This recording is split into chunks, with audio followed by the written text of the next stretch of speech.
వినుకొండ మాజీ ఎమ్మెల్యే బొల్లా బ్రహ్మనాయుడుపై వస్తున్న ఆరోపణలు ముమ్మాటికి రాజకీయ దుష్ప్రచారమేనని మాజీ ఎమ్మెల్యే గోపిరెడ్డి శ్రీనివాసరెడ్డి స్పష్టం చేశారు. హైదరాబాద్లో భూమి కొనుగోలు వ్యవహారంలో బొల్లా బ్రహ్మనాయుడే బాధితుడని, ఆయనే మోసపోయాడని వెల్లడించారు. కేవలం అగ్రిమెంట్ ఆధారంగా 4 కోట్లు చెల్లించారని, ఫేక్ పత్రాలు, ఫేక్ జీవోలు చూపించి అవతలి వ్యక్తులు మోసానికి పాల్పడ్డారని తెలిపారు. కొన్ని మీడియా సంస్థలు బ్రహ్మనాయుడు పారిపోయారంటూ చేస్తున్న ప్రచారంలో నిజం లేదని, ఆయన ముందస్తు బెయిల్ కోసం హైదరాబాద్కు వెళ్లారని క్లారిటీ ఇచ్చారు.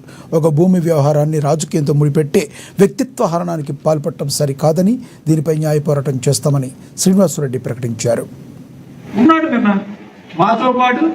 నిన్న ఈ యొక్క ధర్నా నిరసన కార్యక్రమం ఏదైతే ఉందో, డిఎస్సి మీద జరిగిన వైఎస్ఆర్ పార్టీ కార్యక్రమం ఉందో ఆ కార్యక్రమంలో పాల్గొన్నాడు. నిన్న సాయంత్రం దాకా ఆయన ఇంట్లోనే ఉన్నాడు. ముందస్తు బెయిల్ కోసం ఆయన హైదరాబాద్ వెళ్ళడం జరిగింది, బయటకు వెళ్ళడం జరిగింది. నేను అడుగుతా ఉన్నాను, ఇప్పుడు అమ్మినోడికి తప్ప, కొన్నోడి తప్ప? సరే, కొన్నోడికి కూడా కొంత తప్పు ఉండొచ్చు, కానీ కొన్న రిజిస్ట్రేషన్ చేయలే. ఇంకా కేవలం అగ్రిమెంట్ మీదనే ఉంది, కేవలం అగ్రిమెంట్ మీదనే ఉంది. ఇంకా ఆయన రిజిస్ట్రేషన్ ఎక్కడ కూడా పూర్తి చేయలే.